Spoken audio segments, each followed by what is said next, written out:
Guys ఇందాక ఒక video చూసిన ఆ వీడియో చూడగానే నా మైండ్లో ఒకటే క్వశ్చన్ వచ్చింది. కాంటెక్స్ట్ ఏంటంటే రాయ్పూర్లో ఒక మాల్లో క్రిస్మస్ కోసం డెకరేషన్ చేస్తారు.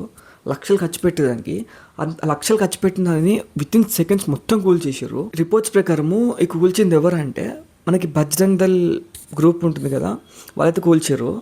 అండ్ అడిగితే దానికి ఆన్సర్ ఏం చెప్పారంటే ఈ క్రిస్మస్ సెలబ్రేషన్స్ అనేవి మన కల్చర్ కాదు, అందుకే కూల్చినాము అన్నట్టు మాట్లాడారు. ఇక్కడ లాస్ అనేది ఓన్లీ డెకరేషన్కి వచ్చిందంటే కాదు, ఆ డెకరేషన్ కోసం ఎంతమంది అయితే పని చేసారు, ఎంత టైం అనేది. అండ్ ఇప్పుడు అది డిస్ట్రాయ్ చేసారు, దాన్ని క్లీన్ చేయడానికైనా మనుషులు కావాలి కదా. And one more main thing, culture అంటే రెస్పెక్ట్ గైస్.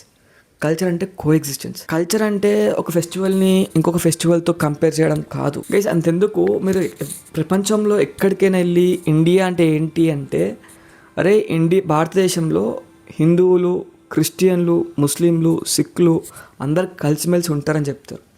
మీ నమ్మకాలని మీరు నమ్మండి, వద్దనా నేను.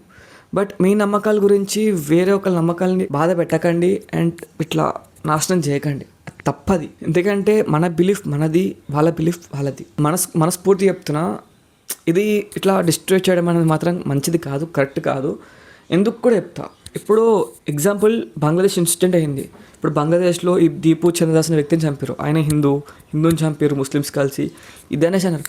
మరి మన భారతదేశంలో ఏమవుతుంది? దీని గురించి ఏమంటారు చెప్పండి గైస్. గైస్ ఫెస్టివల్ అంటే ఒక ఎంజాయ్మెంట్, భయంతో చేసే ఫెస్టివల్ ఇది కాదు. మీరు ఏమనుకుంటారు కింద కమెంట్ చేయండి. ఏమైనా తప్పుగా మాట్లాడంటే ఐఎమ్ సారీ. అండ్ ప్రతి ఒక్క క్రిస్టియన్స్కి మేరీ క్రిస్మస్. అండ్ మనం ఈ పేజ్ని ఇంకా ఫాలో చేసుకోకపోతే పేజ్ అంతా ఫాలో చేసేయండి. అండ్ మన నెక్స్ట్ వీడియో కలుద్దాం. Until then take care, bye bye.